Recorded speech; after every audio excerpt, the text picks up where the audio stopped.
পশ্চিমবঙ্গের বাম সমর্থকরা দুধের স্বাদ ঘোলে মেটাচ্ছে। ভিন রাজ্যে যখন বাম দলগুলো জয়ী হচ্ছে তখন তারা একটু আনন্দিত হচ্ছে, লাল সেলাম লিখছে।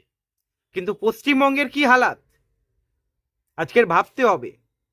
কুণাল ঘোষ কটাক্ষ করছে, দেবাংশু কটাক্ষ করছে, ওই 150 গ্রাম নাকি সব বলে আপনারা শুনেছেন। একবার ভাবতে হবে, লজ্জা হওয়া দরকার ফরওয়ার্ড ব্লক, আরএসপি এই দলগুলোকে।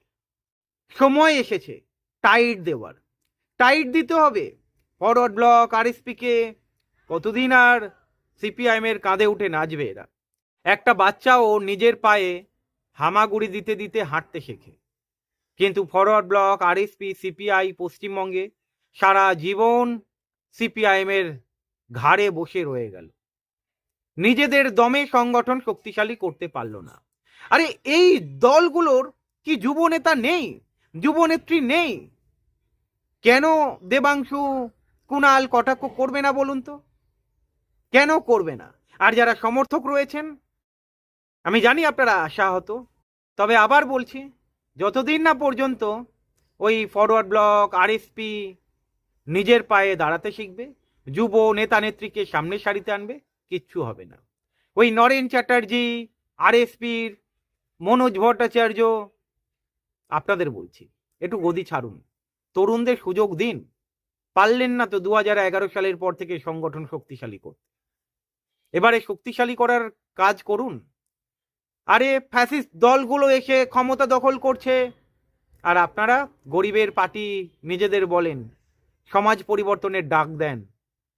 আপনাদের দলে যুব নেতা, যুবনেত্রীর দেখা নাই। আরে সিপিআইএম কে দেখেও তো কিছু শিখুন, এক ঝাঁক তরুণ নেতা নেত্রী তুলেছে। আপনাদের দলে একটাও তো তরুণ নেতা নেত্রী নেই। আবার বলছি, কুণাল ঘোষ, দেবাংশু এরা যে কটাক্ষ করেছে, আমি জানি না বাম কর্মী, বাম সমর্থকরা কিভাবে হজম করছে। দেখুন, ভোটে লুট হয়েছে যতই বলুন বা যে যাই বলুন না কেন, দেখে কোথাও না কোথাও খারাপ লাগে। হারোয়া কেন্দ্রে অনেকেই বলছে এটা হয়েছে, ওটা হয়েছে। আরে আলটিমেটলি রেজাল্ট তো হেরে গিয়েছে। যখন হেরে গিয়েছে, হারটাকে হার। এবারে সময় এসেছে সংগঠন শক্তিশালী করার।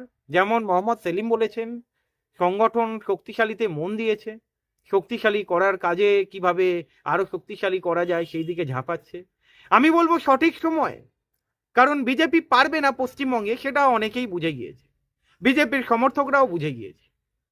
তাই যারা বাম ফ্রন্ট থেকে বিজেপিতে গিয়েছিল, সময় এসেছে তাদেরকে বিজেপি থেকে সিপিআইএম বা বাম দলগুলোতে ফিরিয়ে আনার। আগামী দিনে দেখবেন সিপিআইএম এর লিবারেশন, আইএসএফ এই দলগুলো জোট বাঁধবে, শক্তিশালী হবে। আরে নোটার থেকেও কম ভোট পেয়েছে ফরওয়ার্ড ব্লক, 1.5% ভোট পেয়েছে, মানে সমান সমান ধরতে গেলে। এটা নিয়ে আবার তর্ক জুড়ে দেবেন না, নোটার সমান সমান তো। আরএসপিও একই ব্যাপার, 1.5%, 2.5% ভোট এদের। ভাবা যায় একবার? ভাববেন আপনারা একবার? কি বলবো বলুন তো? ভালো থাকবেন।